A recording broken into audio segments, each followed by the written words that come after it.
ahí hasta Perú, desde acá de México.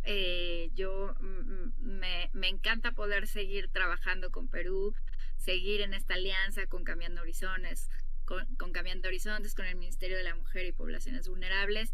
Estoy muy contenta de estar en este espacio cerrando el año. Prácticamente ya es como el último evento que voy a tener desde la red de este año, y la verdad es que me da mucho gusto que lo cerremos con este tema en particular, porque es un tema que me parece que del cual tenemos que hablar y que tenemos que como ir haciendo diferentes estrategias. Ahora veremos un poco por qué, pero me encanta estar con ustedes. Muchas gracias. Vamos a hacer este espacio muy dinámico, así que les invito a que se sientan con la libertad de poner dudas, comentarios, opiniones conforme yo vaya compartiéndoles la información.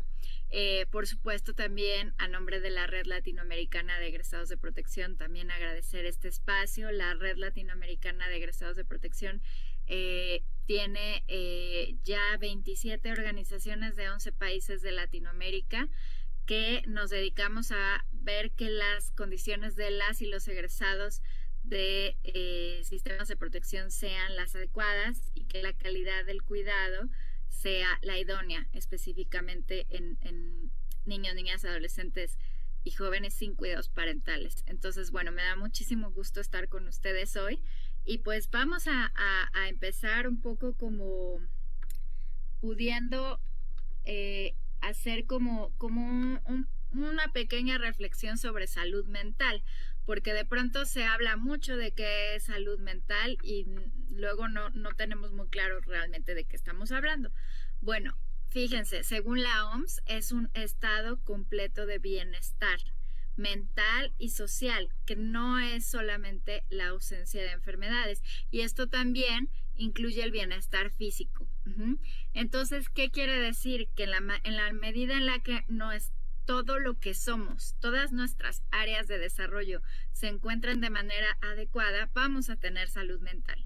Yo no puedo tener un estado de salud mental si no trabajo todas estas áreas y si todas estas áreas no están cubiertas. Entonces, la primera cosa que habría que pensar es, punto número 1, salud mental en un CARS, como le llaman allá en Perú, no tiene que ver con el área de psicología. Esto es muy importante porque generalmente pensamos, salud mental, pues que se encargue la psicóloga y ya. No. Todo el CARS tendría la responsabilidad de atender la salud mental y entender y acompañar la salud mental de los niños, niñas y adolescentes que están en este CARS. Entonces, esto de entrada es un cambio de paradigma, porque es pensar que la salud mental está en todas nuestras áreas de desarrollo y que todas las actividades que se realicen en el CARS tendrían que ir orientadas a también garantizar este estado de salud mental adecuado. Entonces, esa es como la primera cosa que me gustaría compartirles. Ahora, si por ejemplo no hubiera un estado idóneo de salud mental, pues vamos a tener algunos trastornos, ¿no? Que se les llaman ahora, de hecho, ya se trata de no hablar mucho de enfermedades mentales, sino más bien de discapacidad psicosocial. Pero esas discapacidades psicosociales también tienen que ver con muchos síntomas. ¿Y qué pasa? ¿Cómo son esos síntomas? ¿Cuándo podríamos pensar que está pasando algo en temas de salud mental? Pues cuando tenemos problemas para expresar nuestras emociones, cuando tenemos una irritabilidad excesiva o conductas agresivas, cuando hay desmotivación, conflictos interpersonales, dificultad en la toma de decisiones, aislamiento, ¿sí? Estas son solo algunas.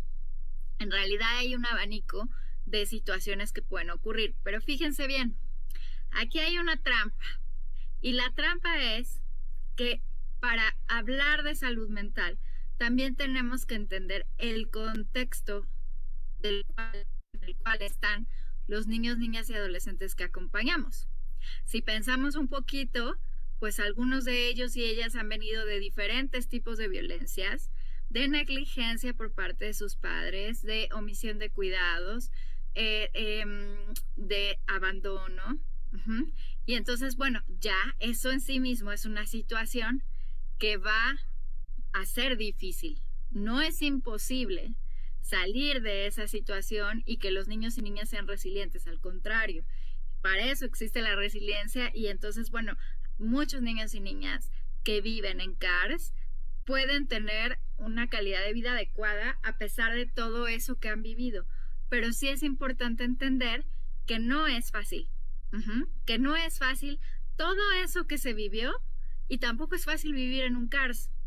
O sea, no es fácil ver en una escuela, por ejemplo, cuando los niños y niñas van a una escuela y ven que otros chicos sí tienen papás y sí conviven con sus papás y que pues todo el tiempo la sociedad le está diciendo, pero tú estás viviendo tal y tal situación. Eso es fuerte. Y entonces, obviamente, al vivir estas situaciones fuertes, va a haber conductas que son esperadas de un niño o una niña que vive en un CARS, que son distintas a un niño o niña que creció en un ambiente familiar.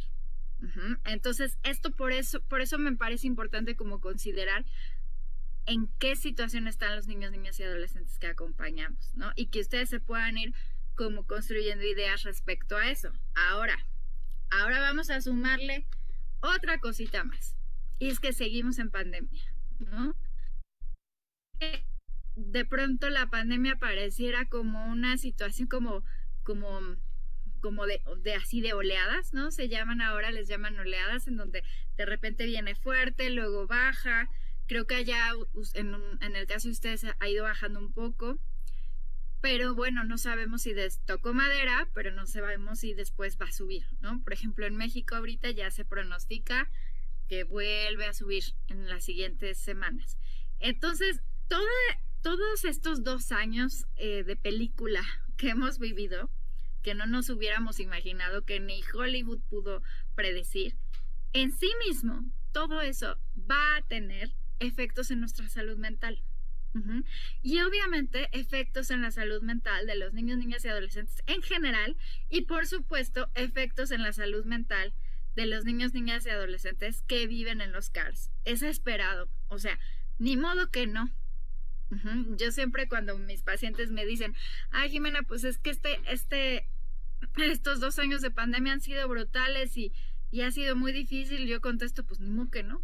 O sea, esto nos ha afectado a todos y todas. ¿Qué síntomas han sido los más comunes?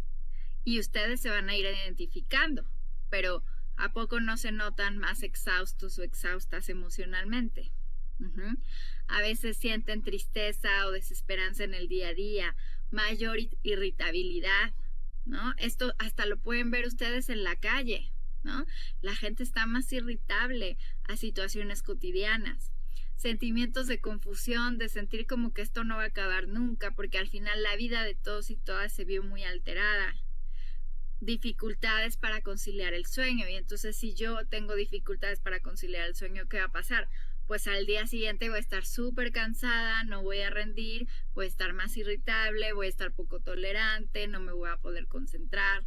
Entonces, pues tener problemas de sueño va a ser una condición que vaya a ir afectando mi calidad de vida en general en todas estas áreas de desarrollo que les digo. Va a aumentar la ira, por supuesto, y sentimientos de culpa por muchas razones, ¿no? Porque mi hermano, mi familiar se contagió, porque a lo mejor pues no estoy pudiendo ver a mucha gente y he tenido que decir que no a muchas cosas, porque de pronto no tengo energía para tener contacto con más gente, etcétera, ¿no? Entonces, fíjense cuántas cuestiones están poniéndose en juego respecto a nuestra salud mental. Entonces, fíjense, vamos a hacer una cuestión que es un ejercicio de congruencia. Nosotras y nosotros que estamos ahí acompañando a los chicos y las chicas, una cosa que es regla básica es primero ver cómo estamos. Antes de pensar en cómo estarán los niños y las niñas y en hacer un chorro de cosas, a lo mejor a veces está juzgando, vamos a hacerlo al revés. Vamos a pensar, ¿cómo estamos primero nosotros? Para que nos demos una idea de qué nos está pasando con esta pandemia, ¿sí? Y entonces, como, por supuesto, los niños y las niñas van a tener ese y mucho más efectos, y más si están en un CARS. Entonces, fíjense qué vamos a hacer. Les voy a pasar aquí en el chat, acabo de mandarles un link de un Menti, ¿sí? Ustedes lo único que van a hacer es darle clic a ese link y por favor, solo van a responder la primera pregunta, la primera que está ahí. Entonces yo les voy a compartir pantalla para que veamos cuáles son sus impresiones. Entonces vayan, por favor, a la primera pregunta. La primera pregunta es, ¿qué síntomas he tenido en este 2021? Si alguien dice ninguno, te invito a que lo revises. ¿No has estado irritable? ¿No te has sentido súper cansada? ¿No te has sentido desesperado o desesperada? Chécale, porque en todo este tiempo que yo he atendido gente, y de verdad que está atiendo muchísima, te diría que todas las personas que conozco tienen síntomas de todas las nacionalidades, porque atiendo también en Europa, hasta atiendo en Siria. Entonces, revísalo, te invito a que lo revises, porque sí creo que no pasa nada con decirlo, a quien se leen los nombres, pero sí nos parece importante que tú revises cómo has estado en este 2021, ¿sí? Entonces, fíjense, por ahí nos dicen insomnio, sí, es una de las más comunes. Miedo, sí. Ansiedad, esperanza, ok. Cansada, miedo, preocupación, ansiedad, miedo, preocupada, un poco angustiada, estresada. Vamos a ver. Ansiedad, depresión, ningún síntoma. Bueno, te invito a que lo revises, porque generalmente están ahí puestos. Acuérdense que ahorita estamos hablando de síntomas no necesariamente físicos, aunque claramente los físicos pueden ser un espejo. Si, por ejemplo, yo estoy todo el día con gastritis o colitis, bueno, pues a lo mejor hay algo que está irritándome y no necesariamente son alimentos, sino a lo mejor hay alguna emoción que no estoy expresando. Cansancio, ansiedad, depresión, irritable, cansada, molesta, agotada, ansiosa, con dolor de cabeza, sí. Mucho miedo por la pandemia, sí. Irritabilidad, impotencia, cólera, pena. Problemas en la piel. Uy, qué bueno que lo mencionan, quien lo haya mencionado, gracias, porque es algo muy común, que a veces en la piel se manifiesta como toda esta angustia, toda esta ansiedad, a través de irritación en la piel. Entonces, esa también es muy común. Cansada, depresión, insomnio, ansiedad, apatía. Esta es otra, ¿no? Si ustedes se dan cuenta, tanto en ustedes mismos como sus compañeros de trabajo, puede ser que hayan visto mucha apatía, mucha irritabilidad, o dificultades también en la concentración, ¿no? Como que de repente todo se me olvida, no estoy concretando nada, siento que no hice nada. El otro día leía a una amiga que ponía, siento que en este 2021 no hice nada, y en realidad hice mucho, pero no sé por qué. Entonces, bueno, pasa eso. Un poco preocupada, miedo, ansiedad, cansada, frustraciones, insomnio, cansada, estresada, asustada, irritada y con mucha pena de perder seres queridos. Muy importante que pongas esto. ¿Por qué? Porque mucha gente ha tenido duelos. Hemos perdido a muchas personas. Si hiciéramos un censo de cuántas personas ustedes han perdido, a lo mejor sin querer podríamos llegar a tener una gran cantidad de personas que hemos tenido algún duelo, ya sea directo, de personas como súper cercanas, o también conocidos, pero que de todos modos te afecta, ¿no? En algún momento un paciente me dijo, me acabo de dar cuenta que se murió el señor de la tiendita de enfrente, y ese señor le había vendido todo desde que él era niño. Entonces realmente le afectó, ¿no? Realmente le afectó que el señor de la tienda se haya muerto. Entonces en gran medida muchas personas tenemos procesos de duelo y un proceso de duelo, como ustedes saben, tiene diferentes implicaciones a nivel emocional. Entonces sí, qué bueno que nombremos esto. Por eso les digo, como cuando decimos ninguno, se me hace raro porque en realidad todas y todos hemos perdido mucho en estos 2 años, desde personas hasta hábitos, formas de ver el mundo, libertades, etcétera, ¿no? Entonces, miedo, muy estresada, preocupación por los efectos también, ¿no? Estrés, angustia, recarga laboral, el cual me causó cansancio, ansiedad, falta de sueño angustiada, cansancio, no conciliaba el sueño en las noches, ansiosa, depresión, miedo, ansiedad, cansada, preocupada, a veces insomnio, miedo, cansado, depresivo, un poco de irritabilidad, estresada, miedo. Fíjense cómo se repiten muchas, ¿no? ¿Cuáles se repiten? Cansancio, apatía, que sería también como ligado a la fatiga, el miedo y la ansiedad. Estas son las 4 que más se están repitiendo en este momento. Ahora pensemos, en este momento somos 258 personas conectadas, ¿no? Y aquí en el chat también están poniendo otros síntomas. De estas 258 personas conectadas, todas y todos estamos poniendo más o menos lo mismo. Ahora pensemos que entonces esto quiere decir que cada uno de ustedes que trabaja en el CARS o que trabajan en algún tema relacionado, estamos medio funcionando con todo esto. Ajá. Entonces, quiere decir que es un sistema en el cual ahorita no estamos al 100. Ajá. Y no tendríamos por qué estar al 100. Ajá. O sea, no tendríamos por qué exigirnos estar al 100. Es como si tú le hubieras dicho a una niña que estaba viviendo la Segunda Guerra Mundial y que estaba refugiada, decir tienes que estar al 100. Pues no. ¿A poco ustedes le hubieran dicho a Ana Frank, tienes que estar al 100?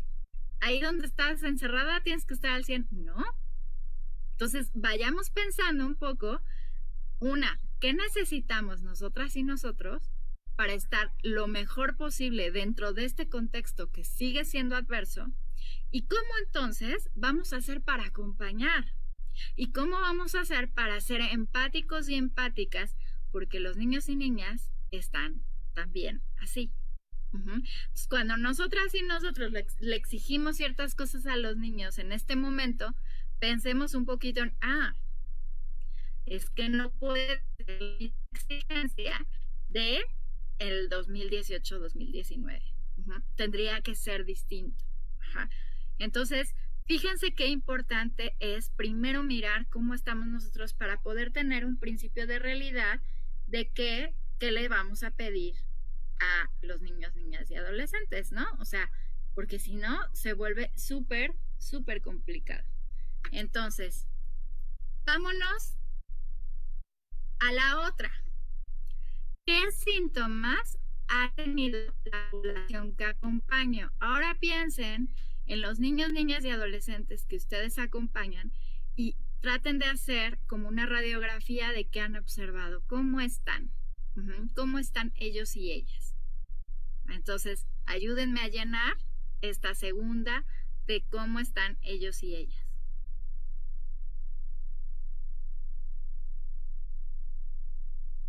Irritables, por ahí nos ponen en el chat. Quien lo pueda poner en el Menti también pueda ponerlo, por favor. ¿Qué síntomas ha tenido la población? Ansiosos, frustrados, demandantes, estresados. Si pueden ponerlo en el Menti está buenos, porque ahí se queda registrado. Si no, pues en el chat. Tristes porque no pudieron recibir visitas. Sí, es que fíjense cuando hablamos de hemos perdido muchas cosas, los niños y niñas en CARS han perdido muchísimo. Hay una joven de la red que justamente ella dice algo que me parece muy importante. Ella es de México y aquí en México se manejó todavía un poco, pero más hace unos meses, se manejó un semáforo, ¿no? Y era un semáforo de riesgo. Entonces, si está en verde es que hay menos riesgo y si está en rojo es que hay mucho riesgo. Y entonces era cuando se ponían las cosas un poco más estrictas, aunque nunca fueron tan estrictas como en Perú, en algunos momentos, ¿no? Pero sí, por lo menos lo más estricto posible. Y esta joven mexicana que vive en un hogar en México decía, aquí, en este hogar y en todos los hogares, vamos a estar siempre en rojo. Y esto es porque justamente por el riesgo que hay de contagio en un CARS, por ejemplo, pues todos han tenido que tomar medidas mucho más extremas que en una casa de cuidados familiares. Esto ha presentado sentir mucho más vulnerabilidad al tema COVID y también muchas más restricciones para los niños, niñas y adolescentes. Entonces, por eso mismo hay muchísimo más síntomas, ¿no? Por aquí nos pone alguien en el chat, han tenido ansiedad, depresión e incertidumbre de cuándo pueden asistir a las clases. Eso ha sido todo un tema, ¿no? Hay algunos que están más agresivos, sí, porque hay mucho enojo. Apáticos, tristes, estresados, dependientes, claro, porque además frente a algo tan grande como esto me siento en mucho mayor desamparo, porque todos nos hemos sentido así, pero si además yo vengo de una historia en donde me han abandonado en situaciones bien críticas, pues también me voy a sentir muy vulnerable. Irritados y estresados por no salir a despejarse, sí, ansiosos, cambios en el estado de ánimo, estresados o tristes, apenados por no tener visitas, claro, aburridos y con mucha ansiedad, por supuesto, estresados, irritables, ansiosos. Vamos a ver aquí qué más ponen. Estrés, tristes porque la cuarentena se prolongó para ellos al no poder ir a la escuela ni recibir visitas, molestos por no tener visita familiar, tristes porque no había visitas, fíjense, angustiados, estresados, apáticos, irritables, no expresan emociones, se vuelven más dependientes. Ajá. Ansiosos e intranquilos de querer salir a realizar sus actividades. Deprimidos por perder a un familiar, nos ponen en el chat. Claro, esto mismo que estamos diciendo que nos pasa a las y los adultos, también está pasando en ellos y ellas. Y no solo es perder a un familiar, puede ser que hayan perdido a alguien del personal del CARS, ¿sí? Entonces, es todo esto, por supuesto que va a tener una afectación. Entonces, la primera cosa que yo les quiero transmitir es esperado que haya todo esto. Porque está pasando en ustedes, que ustedes, la mayoría, supongo, tienen familia, pues cómo no va a pasar en un niño o niña que está viendo que está pasando todo esto y que además no tiene estos cuidados familiares o no pueden tener o no el contacto que les gustaría, ¿no? Porque una de las cosas que sí decimos mucho en la red es poder garantizar que haya este contacto con las familias de manera segura, ¿no? Si no se puede presencial, que si sea por teléfono, videollamadas, pero que haya este contacto seguido.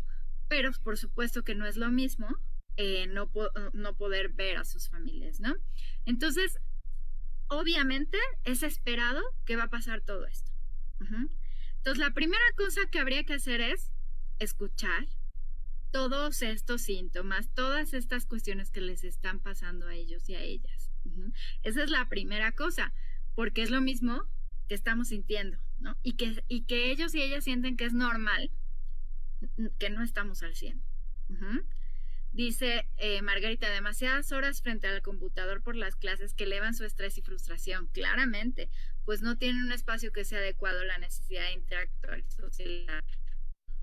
Ustedes un poquito en el lugar de ellos y ellas.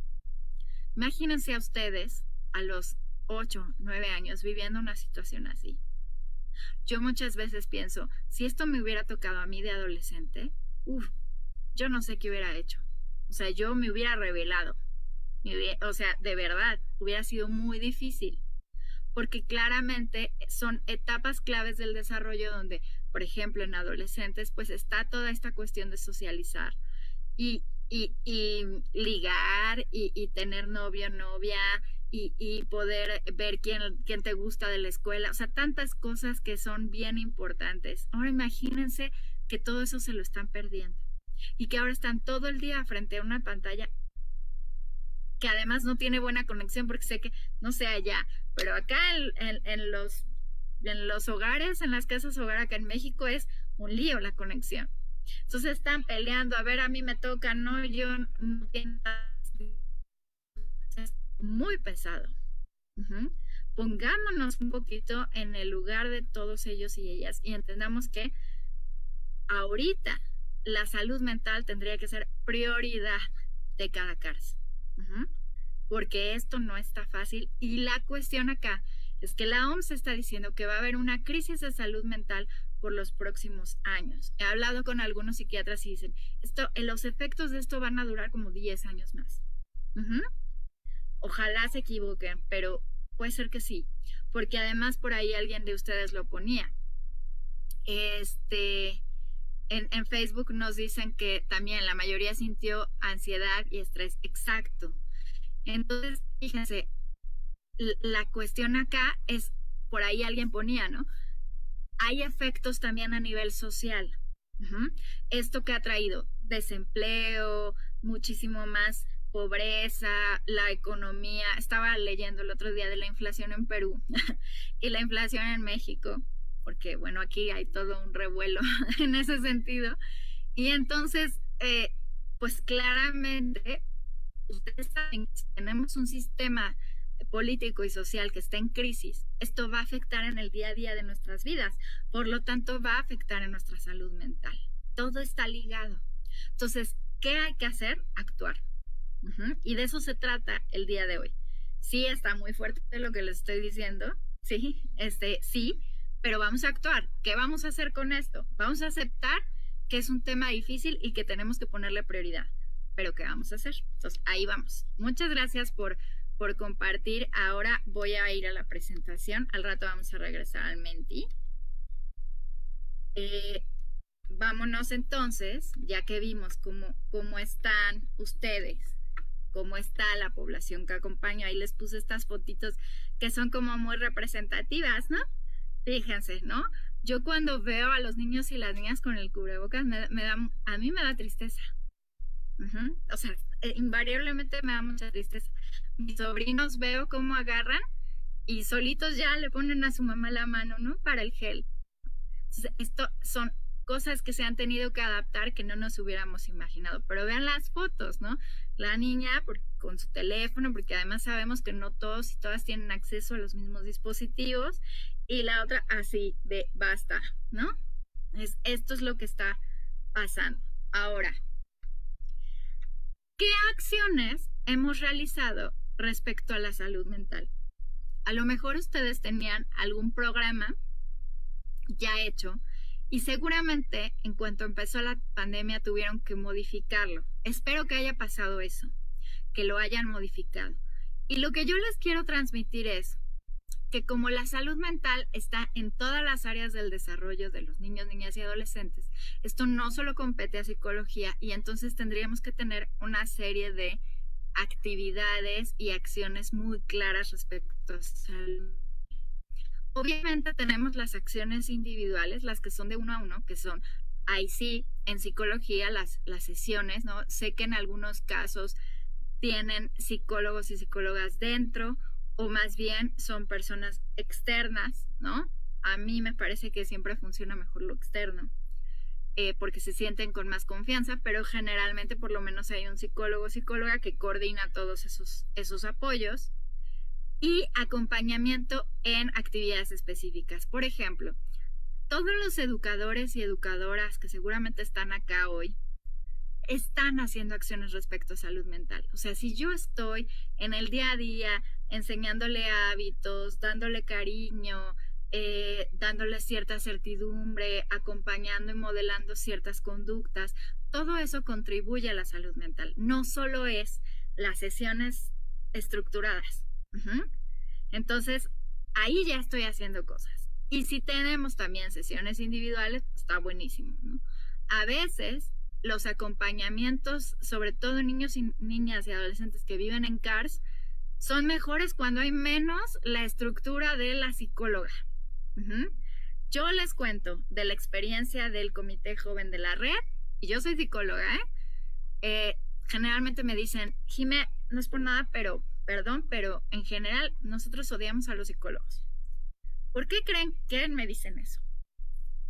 Porque muchos psicólogos y psicólogas, desgraciadamente, han presionado demasiado. A que haya una estructura, a que a fuerzas tienen que ir a las sesiones, a que vas y te sientas y tienes que hablar. Luego muchas veces no se ha respetado la confidencialidad y entonces todo el mundo se entera que a Juanita le gusta Pedrito. ¿Y cómo se siente una persona? O sea, imagínense que tú estás en tu casa y resulta que le contaste algo a tu hermana y eso que le contaste a tu hermana que no querías que nadie más supiera, ahora lo sabe toda la familia. ¿Cómo te sentirías? Pues lo que pasa es que muchos niños, niñas y adolescentes no confían en los servicios de psicología. Perdón por ser tan directa, pero mi idea es justamente que ustedes puedan reflexionar en esto. ¿Qué tendríamos que hacer para que confíen? Tener muy claro cuáles son los criterios de confidencialidad. Obviamente no es relevante para nadie si a Juanita le gusta Pedrito. No. Esto es algo que se tiene que quedar en el psicólogo o psicóloga. ¿Cuándo sí se tiene que romper la confidencialidad? Cuando la niña, el niño o adolescente está en riesgo en su vida o en la de alguien más. Nada más. Entonces, tengamos cuidado porque a veces con esta cuestión de sentir que los niños y niñas están, toda su vida está a nuestro cargo, entonces queremos compartir todo, pero aguas, porque entonces ahí lo que está pasando es que están vulnerando la confianza. Otra es que hay muchos chicos y chicas que el esquema de psicología tradicional donde está el consultorio no les viene bien, porque les recuerda todo lo traumático que han vivido. O sea, les recuerda cuando tuvieron que ir a hacer la denuncia contra su agresor, les recuerda todos los peritajes que les hicieron. Entonces a lo mejor habrá algún chico o chica que va a abrirse más si están jugando básquetbol tú y el chico. Y a lo mejor ahí van a decir más cosas que si lo sientas ahí en tu consultorio o en tu oficina. Entonces vamos a pensarlo diferente. Porque si nos queremos casar con un modelo de psicología tradicional, no va a funcionar. No va a funcionar, y menos en este entorno. Entonces, importantísimo como repensar nuestros servicios en psicología. Ahora tenemos, supongo, actividades grupales. Por ejemplo, seguramente tienen talleres de diferentes temas, ¿no? O sesiones grupales. Yo les cuento que, por ejemplo, en México, cuando fue el sismo de 2017, que fue súper fuerte, hacíamos talleres, sesiones grupales sobre el temblor, ¿no? Y entonces era, ¿cómo te sientes? Y entonces había desde quien decía, pues yo me siento todo el tiempo que está temblando, o ya me da miedo bañarme porque siento que en cualquier momento va a temblar, o ya no estoy teniendo mucho sueño en la noche, y todo eso lo compartían y era diario. ¿Por qué? Porque estábamos atravesando una emergencia. La pandemia empezó como una emergencia que se ha ido instalando y que ahora, pues como le llaman, es una crisis sanitaria, ¿no? Pero que sigue. Entonces, no estoy diciendo que hagan sesiones diario, pero sí tendría que haber espacios donde los chicos y chicas digan cómo se sienten y que puedan decir, estoy harta de las pantallas o estoy harto de las pantallas, ya no soporto a mi maestro. Una de mis pacientes adolescentes me dice mucho, es que siento que no estoy aprendiendo nada, Jime. O sea, no estoy aprendiendo nada y yo quiero aprender. Entonces, bueno, ¿cómo estamos conformando estas sesiones grupales? ¿De qué temas son? ¿Cómo se conformaron esos temas? Obviamente, para la salud mental va a ser muy importante el bienestar físico y entonces el deporte cobra un lugar fundamental.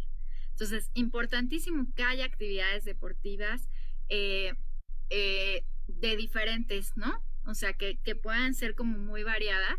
Les cuento que una organización de la red, que es parte de la red que está en Ecuador, lo primero que hizo en cuanto empezó la pandemia fue contratar un maestro de box. Entonces, a la única persona que veían era este maestro de box, ¿no? Y entonces, pues, ¿qué pasaba? Que pues ahí a través del box sacaban todo este enojo, toda esta frustración y desesperación, ¿no?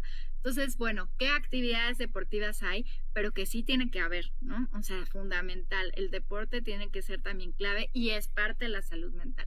Lo mismo pasa con el arte.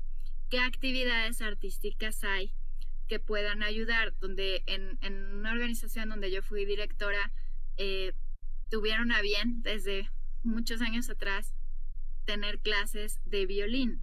Entonces todas las chicas eh, tocan violín increíble y eso también les ayuda mucho como a la regulación de sus emociones.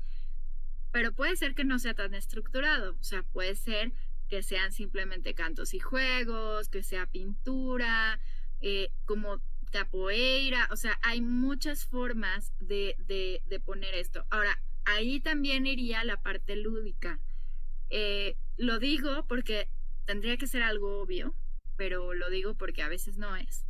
Y es que los niños, niñas y adolescentes tienen derecho al juego. Ajá. Entonces, siempre la posibilidad de que jueguen, ajá, a lo que quieran jugar. Y en la pandemia, pues más, ¿no? Entonces, bueno, buscar eso y ver qué tanto se puede rotar así actividades al aire libre, seguras, ¿no? Que sean seguras respecto al COVID, pero que sí puedan ser al aire libre o que de vez en cuando se pueda, ¿no? Eso me parece muy importante. Y luego que reflexionemos qué tantas actividades de acompañamiento entre pares hay, que esta es una de las cosas que generalmente se nos olvida tener y para mí son las más importantes, porque al final el acompañamiento entre pares es lo que va a permanecer y va a permanecer no solo en su estancia en el CARS, sino cuando salgan. Yo les cuento de egresados que conozco que pues son quienes siguen pasando la Navidad juntos, ¿no? Y ya salieron hace 10 años. Por eso es tan importante el acompañamiento entre pares. Dice Carmen, si un niño es irritable y se porta mal, es recomendarle quitarle la televisión o no, dependiendo de los acuerdos que tengan. La idea es que cada CARS tenga acuerdos que hayan sido establecidos no desde la mirada adulta, sino que hayan sido establecidos en la comunidad, o sea, que hayan participado los niños, niñas y adolescentes en acompañamiento con los adultos y dependiendo de los criterios que haya en esos acuerdos, vendrán las consecuencias de cada conducta. Si no tienen establecido eso, este es un gran momento para hacer ese ejercicio. Yo lo pongo así, muy fácil. ¿Qué se vale y qué no se vale? Y si yo hago algo que no se vale, pues cuál es la consecuencia y obviamente cumplirla. Obviamente los niños y niñas necesitan estructura y esa estructura la necesitan incluso en un momento tan crítico como ahora. Estoy diciendo no, que hagan lo que quieran, no. Evidentemente estamos en una situación donde hay una crisis social, comunitaria, pero eso no quiere decir que no se hagan ajustes y que no se acompañe en límites. Pero los límites tienen que estar claros y establecidos y tienen que ser en donde toda la comunidad sea partícipe de esa creación de acuerdos. Y por supuesto que estos acuerdos son dinámicos. Cada X tiempo habría que volver a revisarlos y ajustarlos. Por ejemplo, no son los mismos límites en un mundo prepandémico a en este mundo pandémico que además no sabemos cuándo va a acabar. Entonces, muy importante que ustedes vayan determinando cuáles son las consecuencias de cada cuestión, ¿no? Pero eso tiene que ir en conjunto y con participación activa de niños, niñas y adolescentes. Otras actividades son las comunitarias. Tendrá que haber actividades comunitarias orientadas a la salud mental. Una de ellas puede ser la asamblea, que no sé si le llaman así allá, pero acá son como estos espacios en donde los niños, niñas y adolescentes van contando su experiencia de cómo es vivir ahí, qué cosas proponen, qué cosas quieren que cambien, por qué, etcétera, que se hagan su propia organización, ¿no? En cuanto a los acuerdos. Obviamente, si tenemos una campaña preventiva de diferentes cosas, también es una acción comunitaria respecto a salud mental. Por ejemplo, podemos hacer una campaña de decir cómo estamos. Y eso en sí mismo ya está generando acciones positivas respecto a la salud mental. Otra puede ser, yo haría, les doy ahí como una idea, ¿no? ¿Qué haría ahorita? Una campaña de agradecimiento, ¿no? ¿A qué le doy gracias en este 2021? Por ejemplo, ¿no? Y que todas y todos como comunidad, y eso incluye también al equipo, puedan compartir a qué le dan gracias. Y el cómo compartirlo puede hacer a través de letreros en la institución, a través de, no sé, un ejercicio el día de Navidad, como ustedes quieran, pero todo eso es salud mental. Entonces, cuéntenme hasta aquí, díganme si alguien tiene dudas de esto que se está planteando. Pueden anotarlo en el chat. Ahí, Susan, no sé si hay alguien en el Face que esté anotando algo, me dicen. Si un niño le atrae una cuidadora, ¿se debe realizar el cambio inmediato de personal? No. O sea, si al niño le atrae la cuidadora, primero, ¿es un niño o es un adolescente? O sea, ahí vamos a diferenciar, ¿no? Si es un niño, pues es como muy esperado que generalmente tengan estos modelos de referencia que pues, a todos nos ha pasado. Pero hasta qué límites llega, y entonces habrá que trabajar con el niño o la niña el límite. Y lo mismo pasa con él o la adolescente. Y si el personal es más bien quien está ejerciendo eso, dice 14, entonces sí, más bien es trabajar con este chico como en este principio de realidad, ¿no? O sea, pero en un acompañamiento individual sin que se sienta evidenciado, sino más bien como en un acompañamiento individual, obviamente revisar si el personal está ejerciendo algún tipo de violencia, algún ejercicio de poder. Esto sí será importante, si sí lo está haciendo, entonces esa persona no tiene que trabajar ahí, básicamente. Pero si no lo está haciendo y es algo del adolescente, el adolescente es más bien trabajar con él o ella, qué está pasando, como cuáles son los límites, revisar el tema de la sexualidad, por ahí a lo mejor incluso haya vivido otro tipo de violencia, si esté proyectándolo hacia este deseo que por y entonces, bueno, por eso lo está proyectando. Habría que revisar mejor el caso, pero en cualquier situación no estigmatizar al chico, sino más bien acompañarle para que pueda él o ella mirar qué le está pasando, qué necesita, y por supuesto con la certeza de que la persona que está trabajando no está ejerciendo ningún tipo de violencia, porque sería violencia, ¿no? Porque al final es una persona adolescente con la que está trabajando y que tendría que haber, por supuesto, un límite. Espero que haya quedado como clara la diferencia, ¿no? Entonces habrá que ver de dónde viene, acompañar al chico o la chica y garantizar que no se esté viviendo ningún tipo de violencia. Bueno, de nada, gracias por la confianza. Hasta aquí, entonces, ¿alguna otra duda, comentario? ¿Nos seguimos? Por aquí dice, tampoco el personal, para que el niño se porte bien con ella, no debe de traerle comida o algo que le guste a él para que se pueda comportar con todas igual. No lo entiendo muy bien, dice, tampoco el personal para que el niño se porte bien con ella. Sí, o sea, para que se porte bien conmigo, entonces te traigo algo. Sí, por supuesto. No, eso no puede, no, porque al final entonces es la vida, lo voy a hacer así, ¿no? Para que yo trabaje, entonces dame algo. Pues no, yo tengo compromisos y responsabilidades. Entonces, esto me parece bueno, Carmen, como lo que pones aquí. Por ahí dice, tener empatía con ellos. Dice, si ya se hizo los acuerdos a un nivel comunidad y hay así algunos que no lo acatan, se supone que se debe aplicar los acuerdos. Sí, siempre aplican los acuerdos. Si no aplican los acuerdos, les van a dar la vuelta. ¿Qué pasa si el adolescente no quiere aceptar esos acuerdos? Eso también debe de venir en los acuerdos. O sea, cuáles son las consecuencias cuando no queremos respetar. Entonces, yo lo que hice en un hogar fue poner también, a lo mejor sí es muy de mexicanos, disculpen, pero también pusimos un semáforo. Entonces, es decir, ¿qué pasa si lo que no estoy cumpliendo llega a un nivel amarillo? ¿No? Entonces, bueno, si llegaba a un nivel amarillo, se revisaba el caso multidisciplinariamente, en participación con el chico o la chica, se veían otras opciones de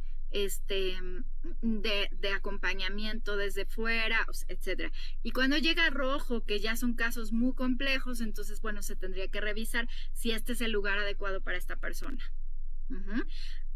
Desde un enfoque desde los enfoques de los que se plantea los cuidados alternativos, esto tendría que ser la última opción. ¿Por qué? Porque al final es muy fuerte el tema de moverse de hogar por alguna situación, pero a veces sí se pueden hacer ciertos cambios logísticos que ayuden.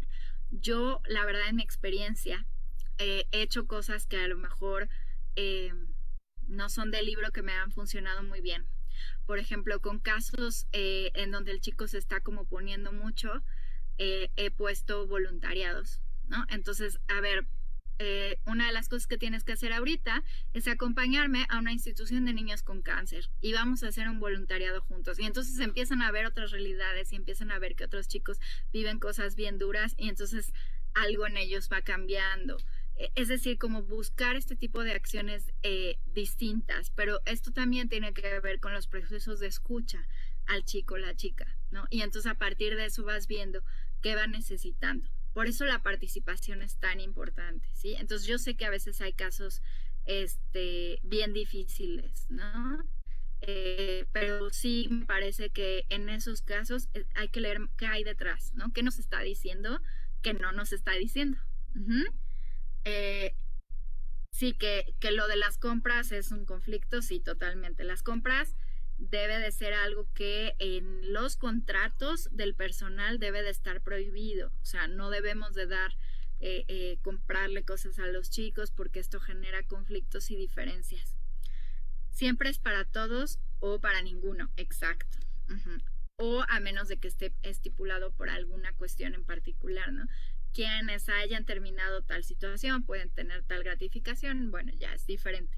En el hogar donde laboro hay un niño que no quiere acatar esos acuerdos y cuando se aplica la consecuencia se torna agresivo. Entonces es acompañar el caso desde otro lugar, ver qué no está expresando, ver también si se necesita algún tratamiento interdisciplinario, por ejemplo, con psiquiatría. O sea, hay que salirnos un poquito y ver qué es lo que está pasando para ver cuál es la mejor forma, pero sin estigmatizar, que eso es lo más importante. Si se hacen los acuerdos con todas, pero hay una adolescente psiquiátrica, no hace caso como debe de ser el cumplimiento con este adolescente, más puntual. Cuando tenemos casos psiquiátricos, obviamente habrá que verificar si realmente está entendiendo estos acuerdos y si los tiene presente. Si no los tienes presentes, ¿cómo hacemos para que los entienda mejor? Dependiendo de la edad se puede hacer vamos a hacer un cómic sobre nuestros acuerdos, vamos a hacer un teatro guiñol, vamos a hacer una obra de teatro sobre nuestros acuerdos, vamos a actuar qué es lo que pasa si no cumplimos estos acuerdos, o sea, cosas más lúdicas para que el personal pueda tener más claro y siempre en compañía del psiquiatra, como ir viendo con el psiquiatra cuáles son los cambios. Uh-huh. ¿Cómo podríamos hacer si la persona que está dando estos regalos es la directora, la jefa? Híjole, pues depende de la estructura de la organización. Si es un CARS privado, supongo que arriba de la dirección debe de haber un patronato y entonces se tendría que tomar la decisión de reportarlo o compartirlo, pónganme de pretexto, mándenles la grabación de, ay, mira, vimos este curso, te lo recomiendo, ¿no? Puede ser esa una opción, o que lo expliquen, ¿no? Muchas veces en algunos puestos la persona está ahí porque a lo mejor es muy buena en el tema administrativo, pero no en el tema de la atención. Entonces se puede como explicar que por supuesto pues que no se pueden hacer estas diferencias. ¿Y cómo lo vive un niño o niña? ¿Cómo lo vive el niño o la niña que no recibió los dulces? Es durísimo, Es durísimo. ¿Qué mensaje es ese? Entonces, puede ser sensibilizando, puede ser buscando a la persona que está más arriba. Si es un organismo público, pues también supongo que se puede hacer alguna queja. Pero yo le entraría primero como a la sensibilización. Mucha gente no siempre está como tan empapada de esto. Y bueno, si ustedes tienen personal a cargo, pues esto sí que se puede poner en la capacitación o sensibilización. Esto es importante. Todas las personas que entran a trabajar a un CARS deben de pasar, además de por un proceso de reclutamiento y selección, tendrían que pasar por sensibilización y capacitación. Y en la sensibilización y la capacitación tendrían que estar estos temas. Entonces, eso me parece importante. Ahora, participación de niños, niñas y adolescentes en la salud mental. Importantísimo. ¿Qué mecanismos he establecido para escuchar las necesidades o inquietudes en salud mental? Yo escucho cómo están, básicamente. Así de fácil. Y es no solo de la psicóloga, vuelvo a lo mismo. Es si hay una cocinera, ¿qué tanto la cocinera les pregunta? ¿Cómo estás? ¿Cómo te sientes? ¿Cómo está haciendo tu día hoy? Fíjate, el mío ha estado bien pesado porque hoy no llegó el pollo. Lo que sea. Pero vamos normalizando el cómo estamos, el compartir cómo estamos. ¿Qué tan accesibles son las acciones en salud mental? Esta es otra cosa importante.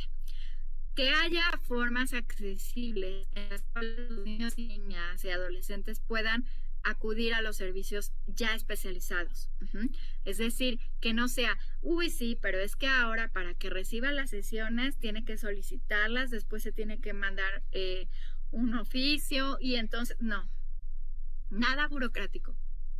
Ustedes, cuando se sienten mal, cuando ustedes se sienten tristes, ¿qué hacen? Toman el teléfono y le llaman a un amigo, ¿no? Pues eso mismo tendría que pasar. Que ellos y ellas tengan la posibilidad de hablarle a una persona que les hace sentir bien, escucharla, o que si quieren una sesión sea accesible, ¿no? Que sea más abierto. Entonces, por eso les digo que es menos rígido. Por ahí alguien me pone el caso que vengo comentando, el niño tiene diagnóstico negativista, claro, toma medicamentos, pero hasta eso muchas veces no lo hace. Hay que acompañarlo en el proceso de los medicamentos. Acuérdense que el tener un diagnóstico implica una serie de procesos cognitivos para entender que tengo un diagnóstico. Entonces, este niño o niña necesita saber qué es lo que tiene, pero que no por eso vale menos, por eso va a tener menos oportunidades, pero sí entender qué es lo que tiene y cómo puede hacer para hacerse responsable. Entonces, acompañarlo en la toma de medicamentos, acompañarlo a reportar qué está sintiendo, acompañarlo a que él mismo vaya viendo cuándo está actuando desde el trastorno y cuándo está actuando desde él mismo. Entonces, si todo el tiempo está diciendo no, pues entonces es volverle a decir, a ver, vamos a ver si esto que está pasando lo dices no nada más, sin procesarlo, o realmente no quieres, ¿no? Porque está este trastorno de por medio en donde de todo me voy a oponer. Entonces es un poco entender el trastorno de usted, pero también que el chico o la chica vaya entendiendo cuál es su diagnóstico y cómo le vamos a hacer para que esto mejore. Y que el niño entienda que ustedes lo quieren, independientemente de su diagnóstico. Esto es fundamental. Sé que suena muy básico, pero es que es bien profundo. Que el chico o chica sienta que ustedes van a estar con él, no importa qué. ¿Qué tan accesibles son las acciones de salud mental? Ese ya lo vimos. ¿Y qué tanto se han adaptado estas acciones al contexto de la pandemia? Habrá algunas cosas que de pronto sí se necesiten adaptar. Por ejemplo, me tocó con una institución justo de Perú que me decía que... ¿Me escuchan? Por ahí alguien dice que no se escucha, pero yo veo que Maresa siente. Sí se escucha, ¿verdad? Sí se escucha.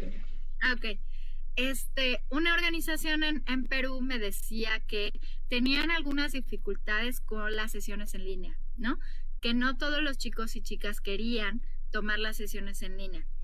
¿Esto por qué es? Básicamente por la confidencialidad, no tanto por la pantalla. Si el chico o chica siente que no hay confidencialidad de su sesión, pues no la va a querer.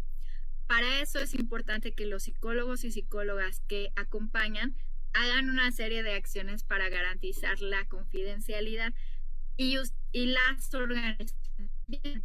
Por ejemplo, tengo un paciente que justo ayer le di sesión, que él lo que hace es que pone su música favorita en las sesiones, fuerte, pero eso hace que nadie escuche lo que está diciendo, ¿no? Y entonces podemos hablar él y yo, él trae los audífonos, hacemos videollamada y no se oye afuera porque justo pone música fuerte. Entonces, bueno, ¿cómo se puede hacer para que tengan sus espacios confidenciales?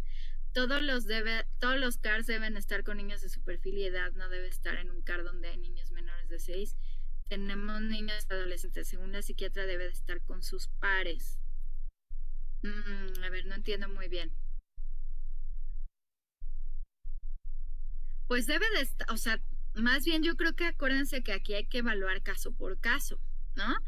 Debe de estar con sus pares, pero sí, preferentemente con sus hermanos, hermanas. Acuérdense que ese es uno de los principios de las directrices de modalidades de cuidados alternativos. Entonces, habrá que volver a revisar cuáles son esos criterios de los CARs que deben de ser como muy particulares, pero que tanto empatan con las directrices de modalidades de cuidados alternativos, porque lo más importante es garantizar el derecho a vivir y convivir en familia. Eso está por sobre todo. Entonces, hay que checar eso, ¿no? Ok, muy bien. Entonces, ahora les quiero decir como algunas cosas un poquito más teóricas que me parecen importantes, ¿sí? Ya para ir cerrando. ¿Cuáles son los paradigmas clave para esto? 1, vámonos de abajo para arriba. Nuestro modelo de atención tiene que estar basado en los derechos humanos, tendría que considerar el enfoque de juventudes, la perspectiva de género, que esto incluye también las diversidades sexuales, el enfoque niñez.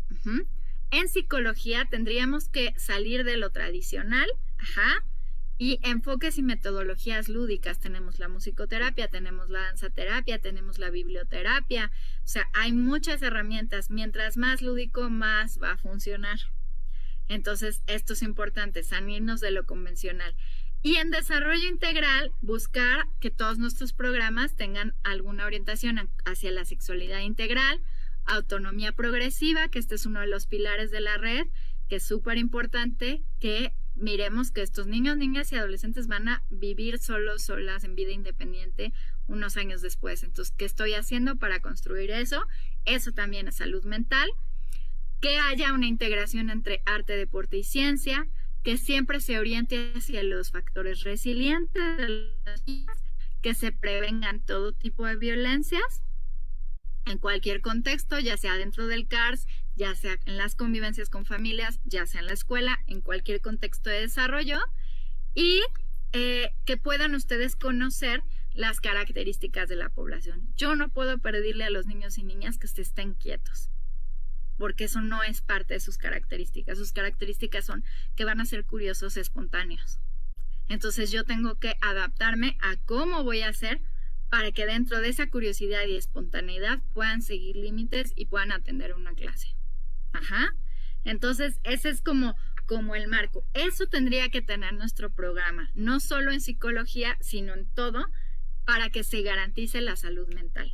¿Sí? Esto es lo que tendría que buscar nuestro programa. Es buen momento para que nos pongamos a revisar cuáles son nuestros modelos y qué ajustes tendríamos que hacer a nivel teórico y metodológico. Entonces, en ese sentido, hay mucho trabajo que hacer porque esto se tiene que estar actualizando. Miren, yo les cuento que yo he trabajado en sexualidad muchos años y lo que yo ahora comparto a lo que compartí hace 12 años es otra cosa. Por eso los modelos se tienen que actualizar, porque los paradigmas van cambiando. Entonces, hay que revisar nuestros modelos y desde dónde estamos trabajando y desde dónde estamos acompañando. ¿Qué cosas son importantes respecto a los riesgos? Yo sé que a veces hay casos de riesgo, muchos. Por aventuras yo podría estar una tarde entera compartiéndoles todas las aventuras que he tenido en un psiquiátrico muchísimas. Pero sí es importante como entender varias cosas. Una, que hay que detectar conductas de riesgo y hay que prevenirlas, por supuesto. Que es importante que no haya ciertas cuestiones en la infraestructura que pongan más en riesgo a los chicos o a aquellos que tienen alguna situación más a considerar, como ideación suicida, intentos suicidas, los que se cortan, etcétera, ¿no? Entonces, toda esa infraestructura tendría que ser segura, o sea, no tendrían que tener acceso a cuchillos, no tendrían que, o sea, esas cosas tienen que ser, sobre todo cuando hay casos más críticos. Para esto, ustedes tendrían que tener protocolos claros y que también sean dinámicos. Es decir, ¿qué pasa si un chico o chica se corta? ¿Qué es lo primero que tengo que hacer? Y esto lo tienen que saber no solo la psicóloga, esto lo tiene que saber todo el equipo. Todo, incluso si ustedes tienen a alguien en vigilancia, esa persona también tiene que saber. Claros y dinámicos y accesibles. Evitar estigmatizar, especialmente a los chicos que tienen algún diagnóstico psiquiátrico.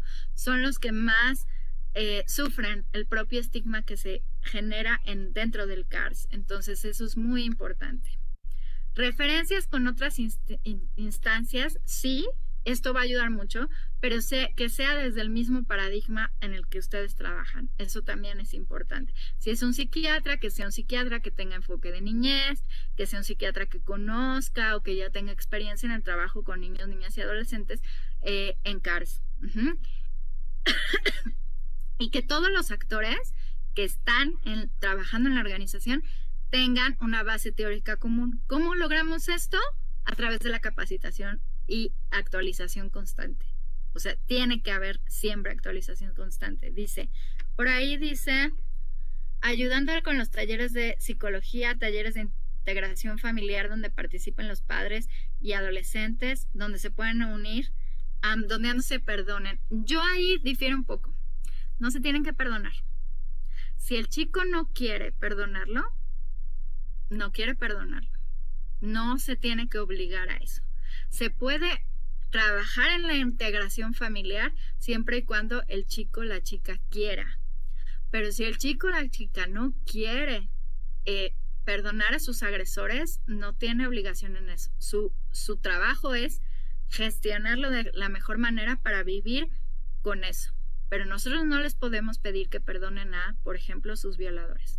Eso es un proceso personal y cada quien tendrá que ir elaborándolo de la mejor manera. Lo que sí es que tendremos que garantizar que vamos a estar ahí. Y que claro que hay fortalecimiento familiar exitoso, sí, sin duda.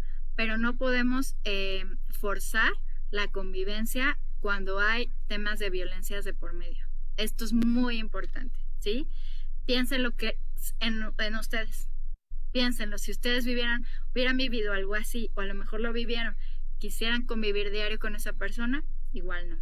Habrá quien sí, y quien sí, los vamos a acompañar en eso. Y quien no, se les acompaña para elaborar ese proceso, y para no sentirse culpable, y para que recuperen esa dignidad, ¿sí? Entonces, esto es muy importante, qué bueno que lo pones así, porque sí hay que aclarar ese punto. Es de lo que más hablan los chicos respecto a eso. ¿Cómo podemos actuar con un adolescente que ya está por salir del CAR por mayoría de edad? Uy, súper importante, qué bueno que lo mencionas. Tiene que haber programas de autonomía progresiva que estén operando no solo cuando ellos y ellas tienen la mayoría de edad o están por cumplirla, sino desde mucho antes. La autonomía inicia el día en que llegan al CARS. Sea la edad que tengan, desde ahí se les tiene que acompañar en procesos de autonomía. Y obviamente es un proceso gradual. Si esto no lo tienen, pues es importantísimo que puedan asesorarse para que puedan tener programas de autonomía progresiva ya instalados y que entonces ellos y ellas vayan teniendo las habilidades necesarias para la vida independiente, porque si no, el mundo afuera. Entonces es muy fuerte salir y de repente no saber ni siquiera cómo hacer la compra. Eso también implica cierta afectación a la salud mental. Entonces es muy importante que ustedes puedan tener programas de autonomía progresiva. Buenísimo que lo pongas ahí. Entonces, bueno, ¿qué es lo que sí funciona en sus CARS? Yo les dejo de tarea eso, que hagan como un balance de qué sí funciona y qué no funciona. Y lo que sí funciona, consérvenlo. Consérvenlo. En algunas cosas no hay que inventar el hilo negro. Y lo que no funciona, entonces sí vamos a reestructurarlo. Dice Jessica, el área de psicología nos dan pautas de crianza, muchas veces tradicionales, y muchas veces tenemos que buscar estrategias para poder abordar y atender sus necesidades. Sí, entonces ahí tocará trabajar con el área de psicología porque hay algunas estrategias de crianza que no empatan con la dinámica del CARS o con cómo son los niños y niñas sin cuidados parentales. Entonces, por eso es el trabajo multidisciplinario y actualización constante. Me parece bueno que lo compartas. ¿Qué necesitan los niños, niñas y adolescentes de ustedes? Esto lo pueden consultar en la página de la red. La última investigación que publicamos ahí viene muchísimo y son las voces de niños, niñas y adolescentes, pero sobre todo ya jóvenes egresados. ¿Qué es lo que buscan? Que ustedes les escuchan, que ustedes también tengan un trabajo personal, que sean congruentes. Si yo le estoy diciendo no tomes Coca-Cola y lo primero que me ven es tomar Coca-Cola, pues no va a funcionar. Obviamente que yo siempre les diga las cosas. La cultura del secreto dentro de una institución es horrible, entonces no perpetuemos eso. Que haya empatía, que haya congruencia y que haya aprecio positivo incondicional, en donde ellos sepan que nosotras no estamos ahí porque es un trabajo, que estamos ahí porque nos interesa, que nos interesan ellos y ellas, y si hacen algo que no es adecuado, no vamos a estar de acuerdo y habrá consecuencias, pero nuestro cariño y nuestro interés va a seguir. Esto es muy importante. Piensen ustedes con sus familias.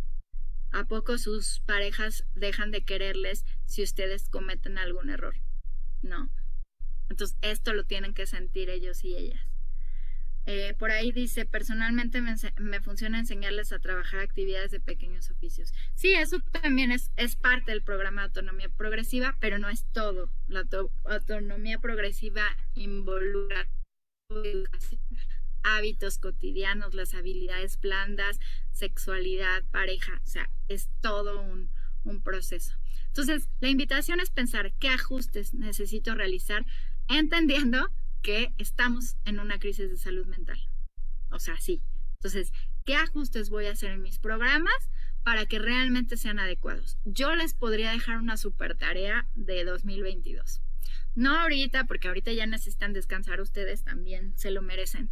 Pero empiecen el año haciendo un diagnóstico de salud mental, pero no un diagnóstico de, ay, te aplico una prueba. No.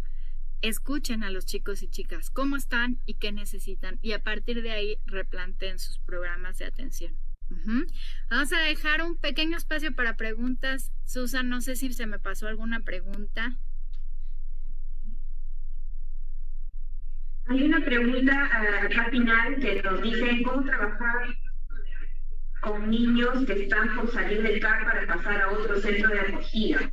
A veces los centros aquí son por edades, entonces cumplen cierta edad y tienen que pasar a otro centro. Si tienen que pasar a otro centro, qué bueno que me lo dices así. Si es el egreso es porque tienen que pasar a otro centro, tienen que haber un proceso de cierre, ¿no?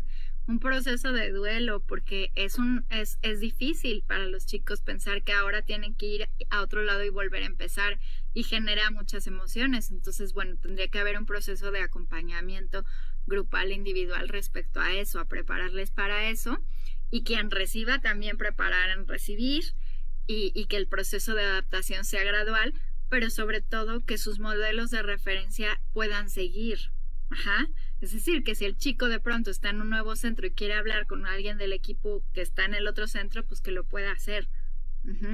Y ya si salen por mayoría de edad, como les digo, de todos modos tendría que haber programas de autonomía progresiva siempre en los CARS. O sea, eso tendría que estar ya. Y si no lo tienen, hay formas de poderlos implementar, o hay organizaciones como Cambiando Horizontes que también les puede ayudar en ese aspecto. ¿Alguna otra? Por aquí dice una. ¿Cómo trabajar con una nena con discapacidad que está por salir del CAR por mayoría de edad? Justo eso. O sea, tendría que haber un programa, pero si no hay un programa, entonces habría que ver todas las áreas de desarrollo que puede hacer mejor. Por ejemplo, si ya sabe cocinarse, si no sabe cocinarse, y entonces empezar a ver cuáles son las que faltan. sabe cruzar la calle sola, sabe desplazarse, y hacer una vinculación con organizaciones. Supongo que allá debe de haber algún programa así, pero por lo menos aquí en México lo que hacemos es que vinculamos con otras organizaciones específicamente en discapacidad intelectual que nos ayuden a hacer estos programas de vida independiente, y a veces hasta también tienen programas de vida independiente asistida. Entonces podrían buscar también alianzas con expertos en discapacidad intelectual. ¿Qué otra cosa por acá? Ay.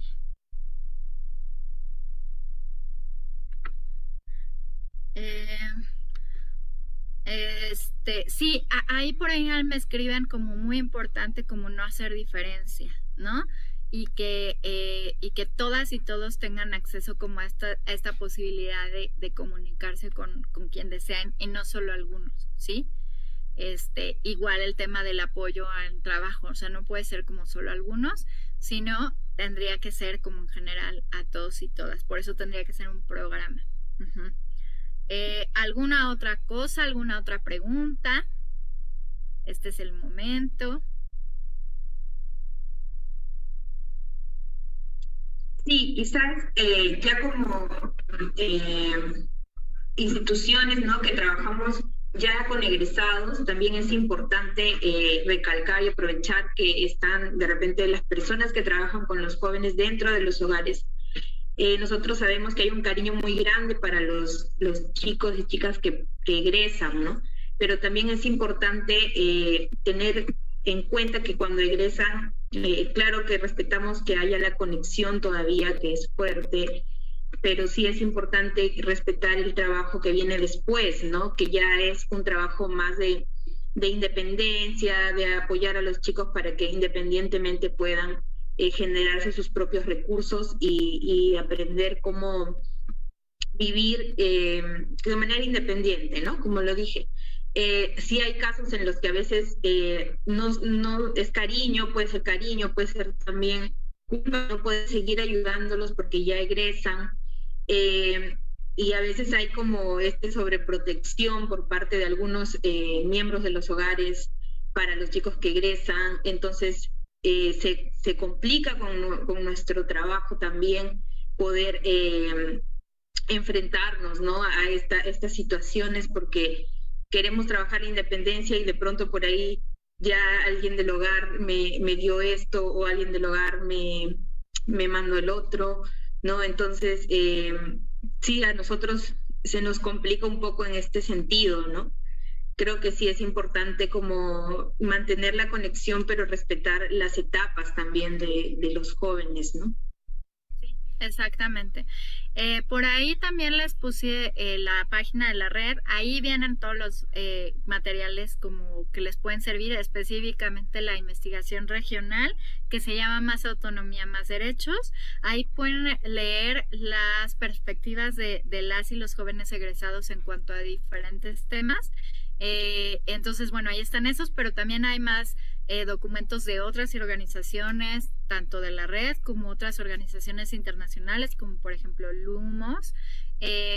También hay unos materiales muy buenos que les recomiendo, que están ahí en la página, hechos por Changing the Way We Care, respecto a protocolos para la reintegración familiar, etcétera. Entonces, todo eso lo encuentran allí en la página y ya. Dicen, la intervención que mencionó es autonomía proyectada. No, es autonomía progresiva. Así se llama el enfoque. Autonomía progresiva, que es uno de los derechos mencionados también en la Convención de los Derechos del Niño. Ahí está también. Uh-huh. ¿Cómo manejar normas con adolescentes en el contexto de pandemia, teniendo recomendaciones específicas sobre hacer vida social? Por eso les decía, que bueno, César, que lo compartes, que hay que renovar los acuerdos, porque los acuerdos de 2018 son muy distintos a los de esta época, y en los acuerdos tendría que venir eso. ¿Cómo vamos a hacer respecto a las reuniones sociales? ¿Y qué criterios habría que considerar para ver cuándo son? Por ejemplo, en México es más fácil el tema del semáforo. Más fácil entre comillas, pero digamos que ayuda un poco a visualizar.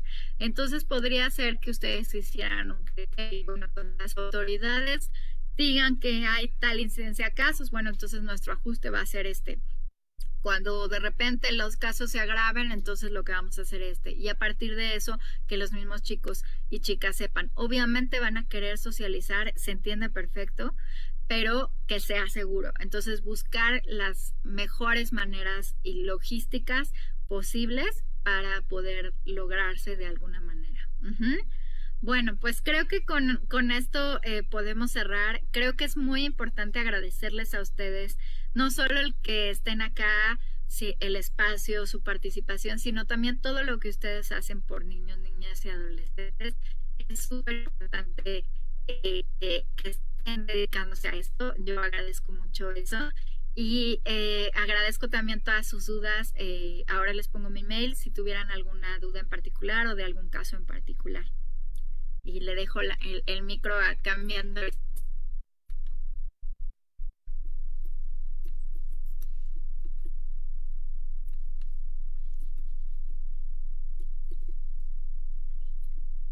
Bien, ahora voy a dar el pase a Albert de Nosten, quien es el presidente de la asociación, para que nos dé unas palabras de agradecimiento. Igualmente, por mi parte también, muchas gracias, Jimena. Es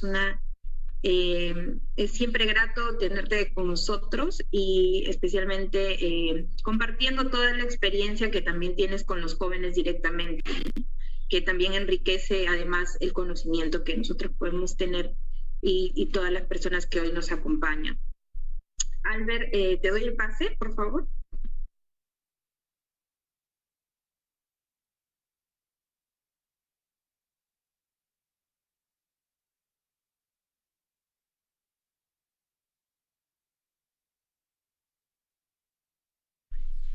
Bien, no, creo que no se encuentra Albert en este momento, pero voy a dar el pase a la señora Iri Montoya, quien es representante del Ministerio de la Mujer, quien también nos va a dar unas palabras de agradecimiento y cierre del evento.